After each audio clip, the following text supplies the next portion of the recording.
Have you ever bent yourself so far out of shape trying to please everyone around you, that one day you looked in the mirror and couldn't recognize who was staring back? Not because your face had changed, but because the person you truly are had been buried under layers of approval-seeking, self-doubt, and borrowed expectations that were never yours to carry. The Buddha once said, "You yourself, as much as anybody in the entire universe, deserve your love and affection."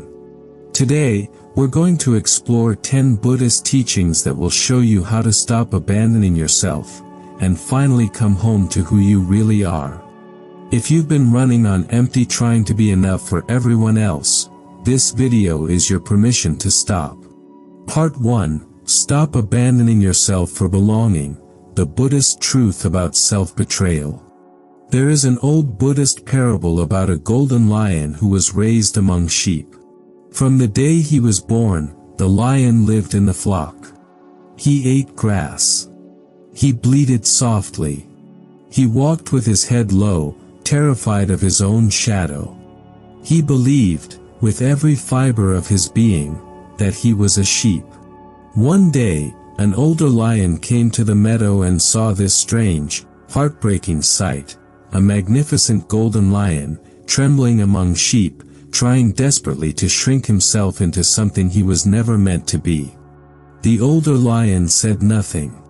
He simply led the young lion to the edge of a perfectly still lake and whispered one word, "Look."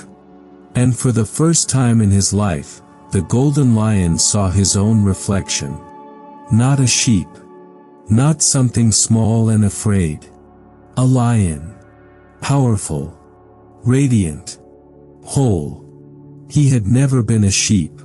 He had simply forgotten what he truly was. Now pause for a moment and ask yourself honestly, how many times have you made yourself smaller just to fit in? How many times have you softened your truth, swallowed your voice, bent yourself into uncomfortable shapes that were never yours, just so someone would approve of you, accept you, let you stay? This is what the Buddha called self-betrayal through attachment to belonging. And it is one of the most painful forms of suffering, because it is completely invisible. No one sees it happening. Not even you. Until one day, you wake up exhausted and realize you've been living someone else's life all along. Think about the quiet, everyday moments where this happens. A person sits in a meeting at work.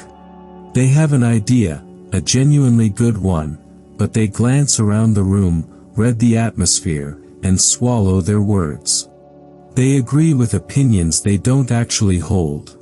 They laugh at jokes that don't land in their chest. Each time, something small inside them cracks.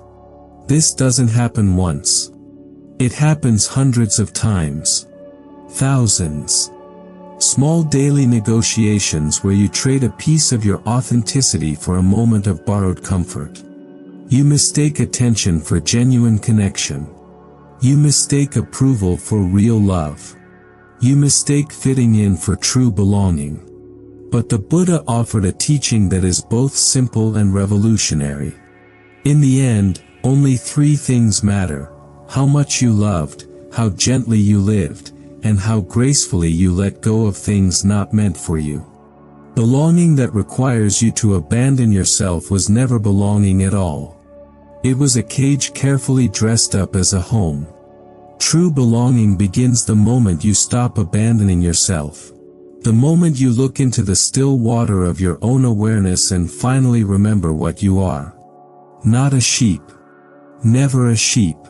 A lion. Part 2, Speak to yourself with compassion, how your inner voice shapes your entire reality. There is a story from the Buddhist tradition about a young monk named Sona. Sona was eager and passionate. He wanted enlightenment so desperately that he practiced walking meditation until his feet bled. He pushed himself without mercy, criticized himself harshly for every wandering thought, and punished himself for every moment of distraction. But instead of finding peace, he found only exhaustion and quiet despair. The Buddha came to him and asked a deceptively simple question. Sona, when you played the lute as a young man, when was the music most beautiful? When the strings were pulled too tight? Or when they hung too loose? Sona replied, neither, Lord. The music was most beautiful when the strings were tuned just right. The Buddha smiled gently. So it is with the mind, Sona. Too much force creates suffering. Too much looseness creates confusion. But when the mind is tuned with gentleness and balance, that is when wisdom truly sings. Now bring this teaching into the world you actually live in. How do you speak to yourself when you make a mistake? When you forget something important, when you stumble in front of others, when you fall short of your own expectations? For many people, the inner voice sounds like a relentless prosecutor, not a patient teacher. You always mess things up. You can't do anything right. What is fundamentally wrong with you? That voice is not your conscience. It is not protecting you. It is the echo of old wounds, old conditioning, old fears that learned long ago to disguise themselves as helpful discipline. And here is what most people never realize. That voice is training your nervous system every single day. Every cruel word you speak to yourself sends a signal throughout your entire body that says, you are not safe. You are not enough. You must try harder, do more, be more, or you will be abandoned. The Buddha taught that right speech, one of the essential pillars of the Noble Eightfold Path, doesn't only apply to how we speak to others. It applies, perhaps even more importantly, to how we speak to ourselves in the privacy of our own minds. What if you made a different choice? What if you spoke to yourself the way a wise, loving teacher speaks to a struggling student? Not with punishment. Not with shame. But with patience, with steady guidance, with the quiet confidence that says, you are learning. And learning is supposed to take time. And that is perfectly okay. Try this. The next time you catch yourself spiraling into self-criticism, pause. Take one slow breath. And say to yourself, gently, the way you would speak to a child you deeply loved. This is hard right now. But I am doing my best. And my best is enough. This is not a weakness. This is the beginning of a quiet revolution inside your own mind. Because the way you speak to yourself becomes the very architecture of your reality. Build it with cruelty, and you will spend your life in a prison of your own making. Build it with compassion, and you will discover that you've been living inside a sanctuary all along. Part 3, Master the Pause Before Reaction, the Buddhist Art of Conscious Response. A man came to the Buddha, consumed with rage. He shouted insults. He accused the Buddha of being a fraud. He hurled words like burning coals, trying to scorch everything around him. The Buddha listened. Calmly. Without flinching. Without defending. When the man finally stopped, exhausted by his own fury, the Buddha asked one quiet question. If someone offers you a gift, and you do not accept it, to whom does the gift belong? The man was confused. It remains with the one who offered it. The Buddha nodded softly. So it is with your anger. You have offered it to me. But I choose not to accept it. Therefore, it remains entirely yours. The hidden teaching in this story is not the Buddha's clever response. It is the space that existed before the response, the conscious, deliberate pause. In modern life, this principle is tested constantly. Imagine a woman who receives a sharp, dismissive text message from a close friend. Her chest tightens immediately. Heat floods her face. Her thumbs hover over the keyboard, loaded with words she will deeply regret by morning. This is the moment. The razor's edge between suffering and freedom. What happens if she pauses? Not for an hour. Not for a day. Just for 3 conscious breaths. In those 3 breaths, something remarkable shifts. Her nervous system, which had launched into fight or flight mode, begins to settle. The prefrontal cortex, the part of the brain responsible for perspective, wisdom, and thoughtful decision-making, comes back online. And suddenly, the same message that felt like a personal attack 5 seconds ago now looks completely different. Maybe her friend was having a terrible day. Maybe the tone was lost in the cold translation of text. Maybe this moment doesn't actually require a war. An unguarded mind can cause greater harm than a wild enemy. Mastering the pause doesn't mean suppressing your emotions. It doesn't mean becoming passive or allowing people to mistreat you. It means choosing, with full awareness and conscious intention, exactly how you wish to respond to whatever life places in front of you. Every time you pause before reacting, you are not losing power. You are quietly, deliberately gathering it. Part 4. Release the guilt of prioritizing yourself, Buddhism and the art of self-care. In the Siddhaka Sutta, the Buddha tells of 2 acrobats who perform on a tall bamboo pole. The teacher says to the apprentice, "You watch over me, and I'll watch over you. That way we'll both be safe." But the young apprentice replies with surprising wisdom, "No, teacher. Each of us should watch over ourselves first.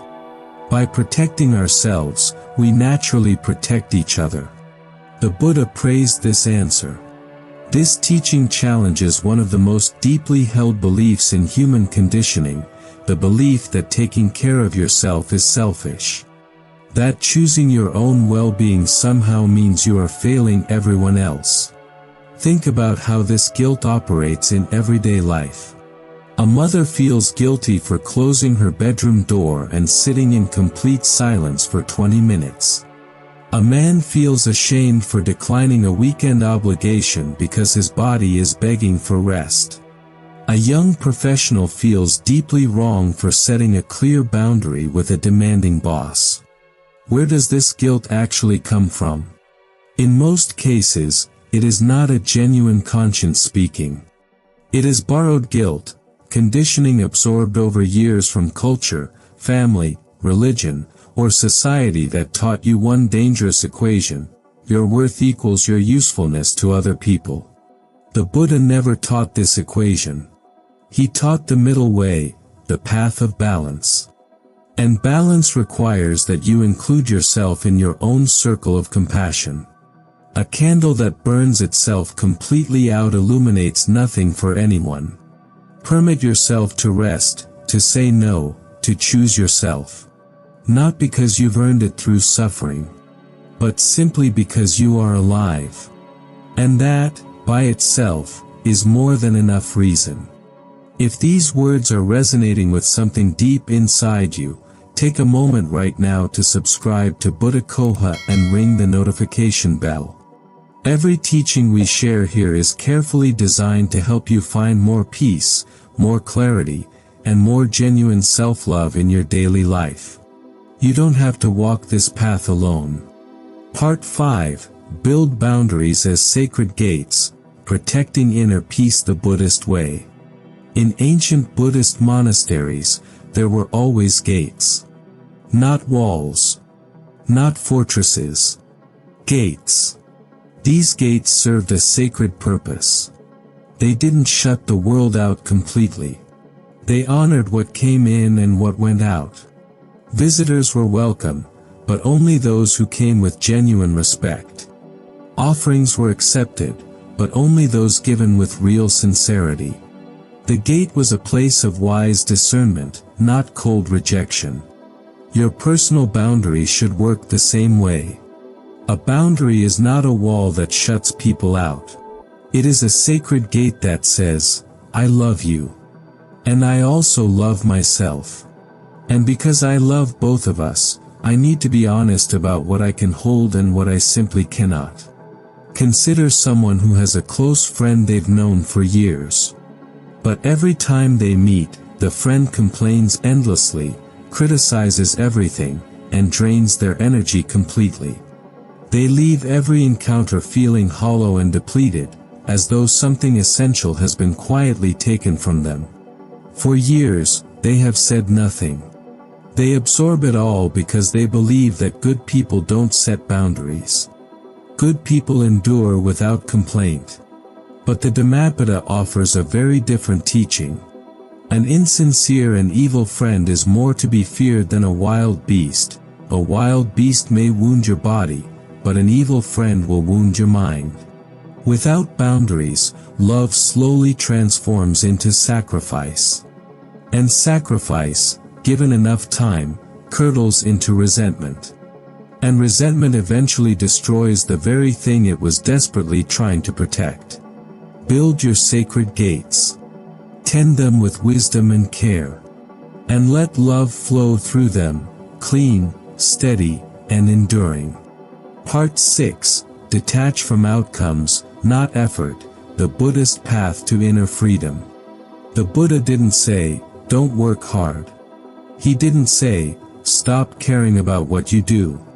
He said something far more nuanced and liberating, don't chain your inner peace to the results of your actions. This distinction changes everything. Imagine a young artist who pours months of her life into a painting. She gives everything she has, staying up late, waking early, losing herself in every brushstroke. Then she submits it to a prestigious gallery. And it is rejected.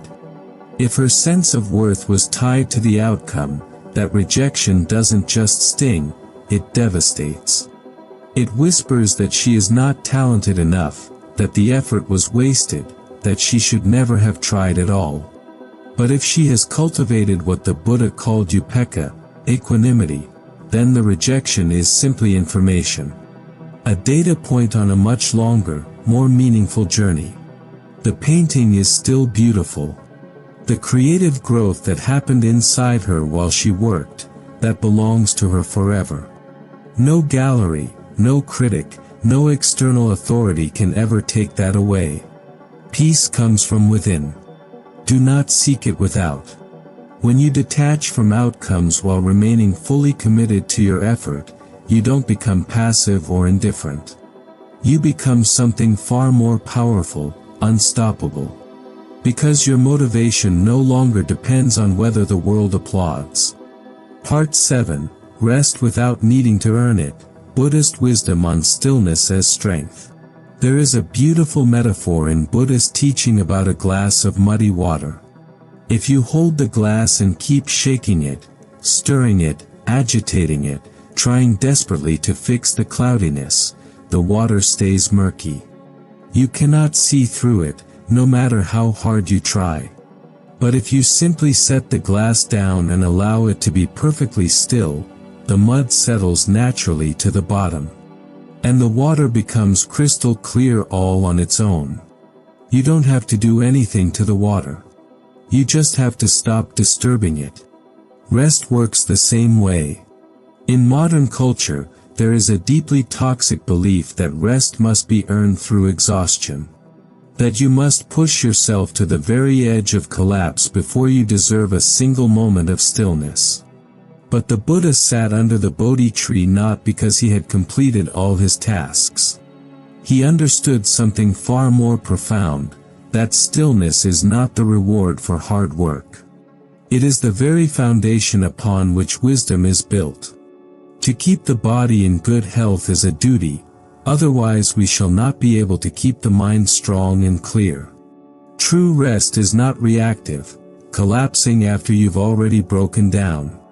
True rest is preventive, pausing with intention before the breaking point arrives. You are not a machine required to justify its downtime with productivity metrics. You are a living, breathing, feeling being. And living beings need rest the way they need oxygen, not as a luxury to be rationed, but as a fundamental condition of being alive. Set the glass down. Let the mud settle in its own time. And watch how beautifully clear everything becomes. Part 8. Walk away without explaining, the Buddhist practice of silent dignity. There is a famous Zen story about a monk who lived peacefully in a small village. One day, a young woman in the village became pregnant. Pressured by her parents, she falsely named the monk as her father. The villagers erupted with fury. They stormed to his modest hut, shouting accusations, and thrust the newborn baby into his arms. The monk looked at them calmly and said only 2 words, "Is that so?" He took the baby without protest. He cared for it lovingly, feeding it, carrying it, never once defending himself against the lie. A full year passed. Then the young woman, consumed by guilt, finally confessed the truth. The real father was a young man from the village market. The villagers, deeply ashamed, returned to the monk to apologize and reclaim the child. The monk gently handed over the baby and said once more, "Is that so?" No bitterness. No demand for an apology. No lengthy explanation of his innocence. Just quiet, unshakable self-respect rooted in something deeper than any opinion or accusation could reach. This story is not about being passive in the face of injustice. It's about a profound, almost radical form of inner strength, the strength to know who you are so completely that you don't need anyone else to confirm it for you. In everyday life, this might look like a woman who quietly leaves a relationship that no longer feeds her soul, without writing a long, explanatory letter. Or a man who steps away from a toxic workplace without delivering a dramatic farewell speech. Or someone who simply stops attending gatherings where they have always felt invisible, without making an announcement. The world will always demand explanations. But not every departure requires justification. How well did you love? How fully did you live? How deeply did you let go? Sometimes the most powerful form of letting go is as quiet as closing a door softly behind you and walking into open air. And that silence is not emptiness. It is the sound of dignity breathing. Part 9. Let go to return to yourself. The Buddhist art of release and homecoming. There is a Zen teaching that contains an entire lifetime of wisdom in just 5 words. Let go, or be dragged. What are you holding on to right now? Not with your hands, but with your mind, your memories, your heart. Perhaps it's a version of yourself that no longer exists, the person you were before the loss, before the betrayal, before life rearranged itself without your consent. You keep reaching backward, trying to resurrect someone who has already transformed into who you are now. Perhaps it's a role you've performed so faithfully, and for so long, that you've forgotten it was never the whole of you. The perfect parent. The dependable friend. The tireless professional. These were costumes. And costumes, worn too long without ever being removed, start to feel permanently fused to the skin. Perhaps it's an expectation, a detailed blueprint of how your life was supposed to unfold. The relationship that was supposed to last forever. The career was supposed to climb steadily upward. The happiness that was supposed to arrive after you finally achieved enough. The Buddha taught that attachment is the root of suffering. Not love. Not effort. Not caring deeply about things. Attachment, the white-knuckled grip, the refusal to let the river carry what it must carry away, the insistence that things remain exactly as they are or else peace becomes impossible. Imagine a woman standing at the edge of a wide river, her arms overflowing with heavy stones. Each stone bears a label, who I used to be, what they think of me, the future I carefully planned. She can see the other side of the river, green, open, peaceful. But she cannot possibly swim while clutching all these stones. She sets them down, one by one. Not with anger or resentment. With quiet gratitude. Thank you for what you taught me. But I cannot carry you where I'm going. And with each stone she releases, she becomes lighter. More buoyant. More authentically herself. Nothing is forever except change. You are not betraying your past by releasing it.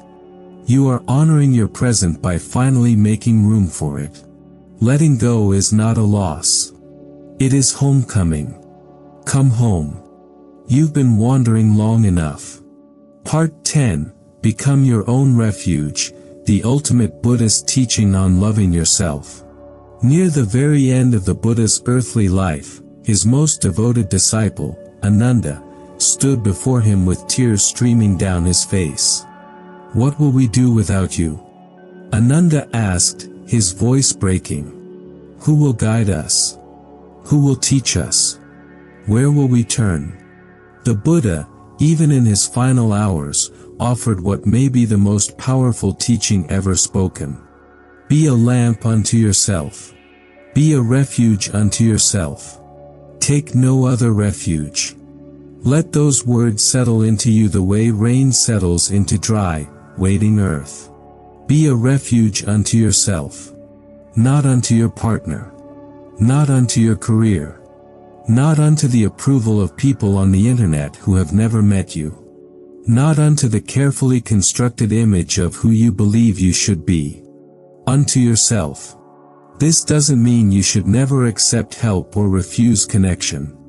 It means something deeper, that the truest, most reliable source of your peace, your security, and your love must ultimately be found within. Because everything outside of you, by its very nature, is impermanent. Jobs will end. Relationships will transform. Bodies will age and change. The world will shift beneath your feet without any warning.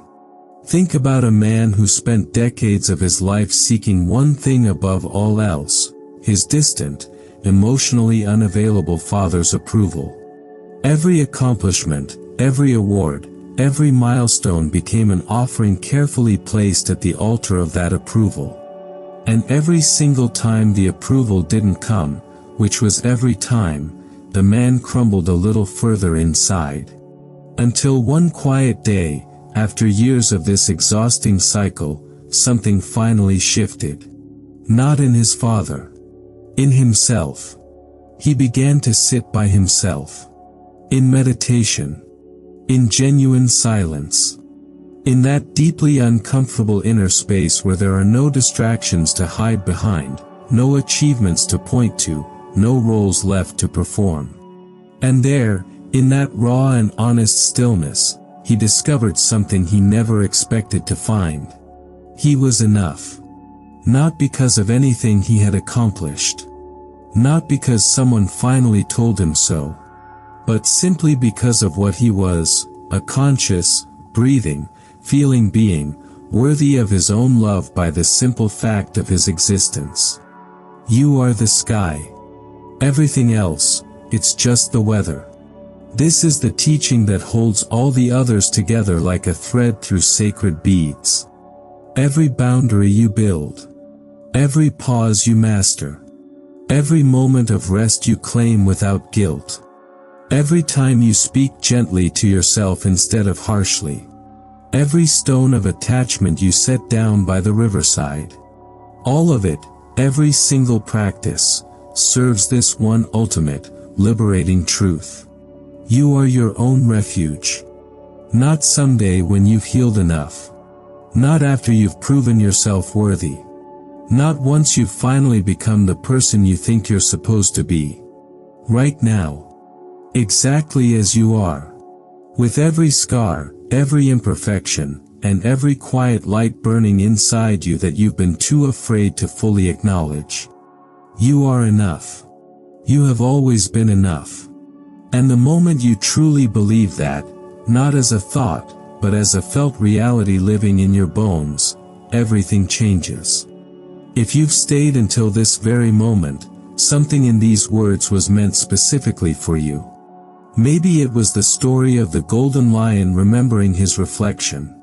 Maybe it was the image of muddy water settling into perfect clarity. Maybe it was simply the quiet permission to rest without having to earn it first.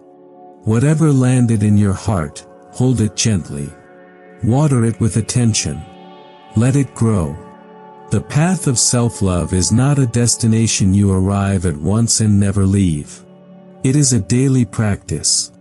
A moment-by-moment choice. Some days you will forget. Some days you will fall back into the familiar gravitational pull of old patterns, the people-pleasing, the self-criticism, the desperate grip on things that are asking to be released. And when that happens, because it will, be gentle with yourself then, too. Because the Buddha never asked anyone for perfection. He asked for one thing only, awareness. The willingness to notice. The quiet courage to begin again. Every morning we are born again. What we do today is what matters most. So tomorrow morning, when your eyes first open and the world hasn't yet rushed in with its demands, try just one thing. Speak to yourself with unexpected kindness. Or pause before your first reaction of the day. Or sit in stillness for 5 unhurried minutes and simply breathe. One small, sacred act of self-love. That's all it takes to begin transforming your entire life. Thank you for being here. Thank you for listening with your whole heart. Thank you for choosing, even for these few precious minutes, to turn your attention inward, toward the one person who has been patiently waiting for your love longer than anyone else. Yourself. If this video touched something real inside you, please share it with someone who needs to hear these words today. Subscribe to Buddha Coha, turn on notifications, and become part of this growing community of people who are learning, one honest day at a time, to live with more wisdom, more compassion, and more peace. Until next time, be gentle with yourself. You deserve it more than you know.